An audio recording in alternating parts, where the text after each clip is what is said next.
Salutations, friends. Welcome back to my channel. I'm gonna have my coffee here, but today we're going to be talking about fragrance influencers and content creators on YouTube, a little bit about reviewers, critics, blog writers, things like that.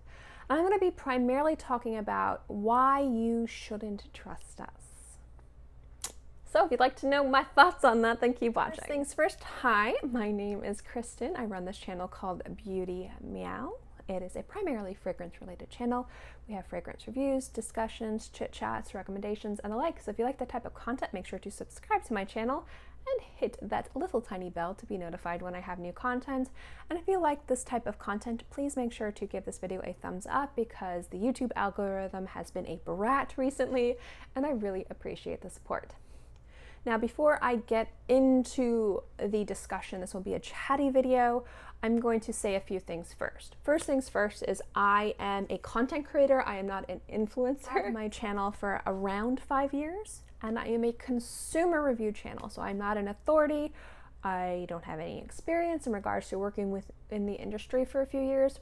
I am a collector, but please take my reviews as consumer reviews only, which means like the reviews you see on Amazon or Sephora or Ulta or like Base Notes or Fragrantica. Like, don't take me as any authority. My channel, I myself like to create content that I like to see within the YouTube community. I have a small channel and a very slow growing channel, but for me personally, like, growth has never been something that was the deciding factor on if I should create content or continue doing YouTube. I would love for my channel to grow and flourish and have more viewers and subscribers. I have way more than I deserve, to be perfectly honest. But my level of success for me personally is not numbers. That doesn't mean there's anything wrong with people that are more ambitious with their channel, but me myself, like having a smaller channel and having a lot of people outgrow me, I just love seeing people flourish in this community.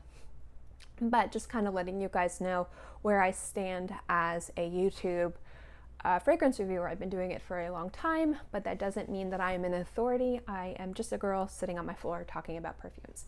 Also really bad at pronunciating French words. My tongue just doesn't go where it needs to go. A lot of people think that's not good, and I understand. I'm just letting you guys know. So the other thing I'm going to talk about, because I'm going to be referencing a lot of different things, and for the most part, I don't think you should trust us, but I am going to get into that. But before I do that, I am going to say something. What I'm saying is my opinion. If you disagree with me, don't feel bad about letting me know. But I do want to say one thing that I do think is slightly unfair in regards to, or my opinion on being slightly unfair, is that there's a lot of mud slung at YouTube reviewers being shills because some of us, or a lot of us, get some free bottles, affiliate codes, and sponsorships. I don't disagree with that point of view in regards to not trusting free bottles, sponsorships, affiliate codes. I get it. What I don't like is that everyone is ignoring everybody else that gets the same stuff or more. A lot of people say, well, I would never watch YouTube reviewers because all they get is free bottles, and I don't trust that. But they'll talk about, magazines, blog posts, reviewers online who are reviewing a lot of fragrances.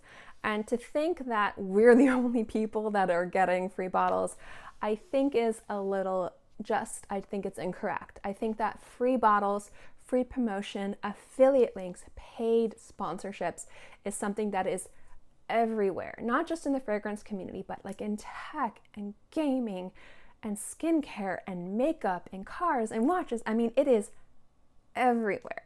So I feel like within the fragrance community, when people sling mud at YouTube reviewers calling us shills, I'm not saying that them saying that is incorrect, but I find just understand that the sales associate who's recommending you a fragrance, they're being paid to sell you something. That blog post, or that person that runs that blog, I highly doubt every single blog post they were given something for free, but they were at some point sent samples or bottles, and they probably talked about them. People who write reviews for this website or have this really popular Facebook group or run this very popular Instagram account, gratis within the community is that's just the way of life. Now, you deciding you trust that or don't trust that is totally acceptable. So I'm not saying that people who get free bottles and definitely only review things that are free are shills. I'm not disagreeing with that. But just as I kind of talk about if you should trust us or not, I just kind of want to reiterate that free bottles, if you have any type of media account, in regards to, again, blogs, Facebook groups, TikTok, Instagram, really Tumblrs too, YouTube, it's just part of the game. And as long as people disclose so you know, that's the most important thing. And that's really the only way I'm going to be really defending YouTube fragrance reviewers. Obviously, I'm going to be talking to you guys about why and why not you should trust us and why ultimately you shouldn't. But I did really want to kind of let you guys know. That's the only thing where I'm kind of like, I mean, I understand, but like that person that they reference that they trust gets free things too. A few things I'm going to say before I get into it again is nobody is entitled to subscribers, viewers, engagement, whatever. We're not entitled to that.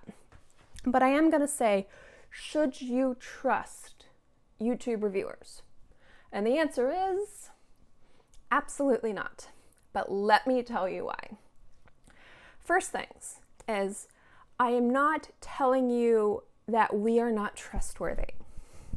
I'm not telling you that your favorite reviewer, your favorite Instagram person, anyone, but specifically YouTube reviewers, that we are deceiving you. I can only speak for myself. But I can tell you that when it comes down to trusting a review, it's more than just liking somebody. It comes with a level of financial investment. If you are trusting me to recommend you a beautiful bottle of perfume to buy, you are trusting me with your money, with your investment, with the effort and time that you spent to drive or order something online, to buy something, then to wait for it to be delivered. And if you don't like it, then either being stuck with it or offloading it. That's what you're trusting. So you could trust me. You could like me as a person. Thank you. You could think I'm a good reviewer. Thank you. But you might not like my preferences in fragrances. And so I can sit here and tell you this bottle of perfume is the most amazing fragrance I've ever smelled. It's so gorgeous. I'm so enraptured with it. And you could go out and buy it and you could be like, oh, no. Even though I am being completely honest with you guys, at the end of the day, the only person you should trust, and most of you guys know this, is yourself. That's it. You can stop watching now because that's the only thing you guys need to know. Now, there's a lot of people who do not like YouTube reviewers. They do not like the idea of watching somebody drone on and mispronounce everything. They think it's disrespectful, and they have way more knowledge than we do. And in most cases, yes. So for those people, not trusting YouTube reviewers just comes with, we haven't given them any reason to trust us. We haven't had that interaction, that experience, that give and take of trying things, disclosing, you sampling something and agreeing with me, like that engagement, that interaction that builds that experience and that foundation of trust. And so people who don't watch YouTube reviewers who say we're untrustworthy, to completely honest, they have no way to say, yes, they're trustworthy or no, they're trustworthy, because they have no foundation for that. But I agree more with them saying we're not trustworthy because, again, the only person you can trust is yourself. So saying like, why would I trust some random person on Instagram or some random person on YouTube who doesn't have that much experience when I have more experience and I trust my nose? I'm not even going to watch them because I don't trust them. I think that is way more acceptable than blindly trusting fragrance reviewers or bloggers or things like that. And I think that's ultimately what you have to remember, is that YouTube reviewers and influencers and content creators within the fragrance community, we have a wide variety of different content. There's people that do a lot of recommendation videos and top 10 lists. That's the stuff that they love to do. And I think that those are very popular. And I think that those are also great resources to learn about a lot of different fragrances, maybe for a specific climate or situation that you're looking for. Maybe they're the type of reviewer where they like to do really fun anecdotal content. Maybe they're a type of fragrance reviewer that likes to review and discover luxury, niche, and indie fragrances. I myself like to talk about everything. But, you know, when it comes down to purchasing fragrances, even if you like us, even if you trust us, even if we've never wronged you, our preferences, our body chemistry, our budgets, our sensibilities when it comes down to fragrances are vastly different. So at the end of the day, you can only trust yourself. So I like to liken it to say you have a best friend. This is a friend you've had for years. You trust them with your life. But they prefer things that are, say, salty. I like salty, but imagine that they're super salty. You yourself don't like salty food. You're more of a less salt, maybe sweet is your personality. And they get a dessert and it's like one of those like salted caramel desserts. And you can see giant chunks of salt on it and you're like, I couldn't handle that. I don't like salty sweet things. I just like sweet. And they can say, this is the most amazing thing I've ever tried in the world. Try it. And you can be like, no. Or say like chocolate. Some people love chocolate. Some people hate chocolate. They look at chocolate and they go, there's no way I'm going to eat that. And they're like, no, but it's so delicious. It's so like creamy and sweet. But you know that your preference isn't chocolate. So even though you love this person and respect this person, their preferences, their tastes are not going to match with yours.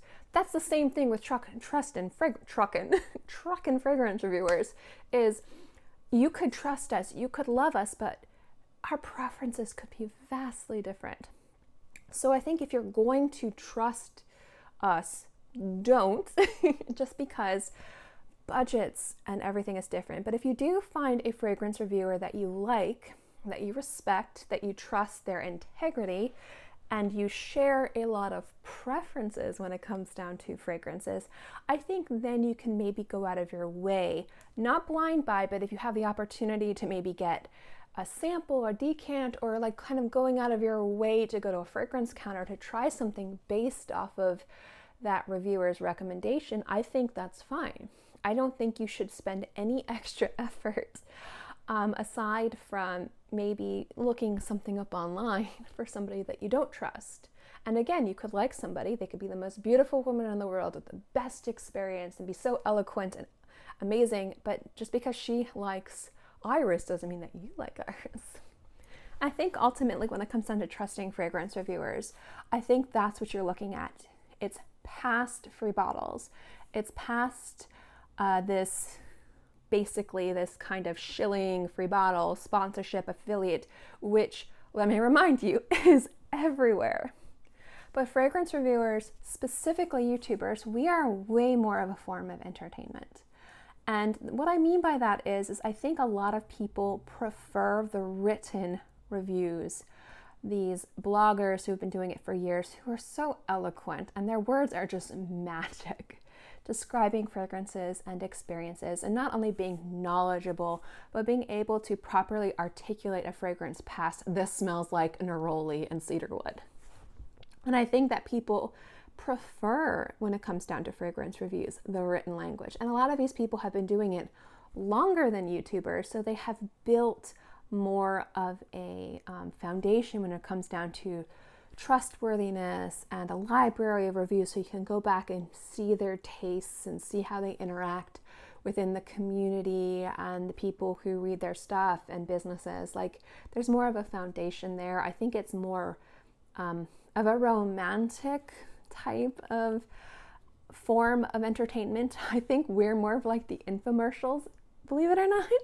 And I think that the written words are more of period drama, personally. But I mean, it really doesn't matter. The only person that matters is you. Watching YouTube reviews should be, in my opinion, a form of entertainment, maybe a way to learn about other fragrances that are out there in a way that you can kind of scroll through thumbnails and see. And maybe you like the sound of somebody's voice. Maybe you like somebody's personality. Maybe you found a pretty girl and you like to look at her pretty face as she talks about your favorite fragrance. Or maybe the same with a guy. Maybe somebody is just so knowledgeable and experienced and has so many amazing recommendations and they've all been hits with you. I mean, there's so many different reasons to watch YouTube fragrance reviews, just like there's so many reasons not to watch us. But at the end of the day, when it comes down to trusting us, when it comes down to you making investments, spending your money, spending your time, I don't think you should trust us. In the same level that I don't think you should trust anybody. Written reviews, sales associates, advertisements on the TVs, or articles. View us as a form of entertainment and information, but do not trust us above yourself, because the only person that you can trust and you should trust is yourself. And I think most of you guys know that. So I'm going to end the video here because I've already pre-filmed this video, and both times I talked for like an hour and a half, and I was trying to keep it low, but I am going to kind of open this up for a discussion. So I might do a follow-up video. I just want to reiterate that just because people get things for free doesn't mean that they're being shills. It is just one of the perks, and it's part of like being a consumer and talking about consumer products. It's everywhere. Again, sales associates, people who write blogs, people who have popular social media accounts that talk about this. It's just everywhere. And I have no problem with people not liking it in YouTube, but I kind of like don't understand how they're okay with it over here, but not over here. You're either not okay with it everywhere, or you're okay with it everywhere. I don't even think it's okay. I understand the industry, working within the industry and such. But again, I don't think that there's anything wrong with not trusting those types of reviews. I just kind of wanted to defend YouTubers because I feel like we get a lot of heat for having free bottles when it is something that has been around for decades. And that's the only thing. And I think most of you guys are not going to like me for that comment, but I also think I should say that. Like I said before, I've referenced a lot of different videos, and if I kind of remember any videos that I didn't mention but I think are pertinent to the conversation, I will link them below. And just let me know what you guys think. Do you agree, disagree with my opinions? Let me know what you think. I think at the end of the day, YouTube reviewers like me and people who are actual influencers, I think we're entertainment. I think we're here to pass the time. I think we're here to share new releases, our thoughts and opinions on things. But at the end of the day, even if we're the most trustworthy person in the world, the only person you should and can trust is your own nose. So just kind of keep that in mind. Anyway, guys, thank you so much for watching this video. I hope you enjoyed it, and let's continue the conversation. All right, guys, have a good day. Bye.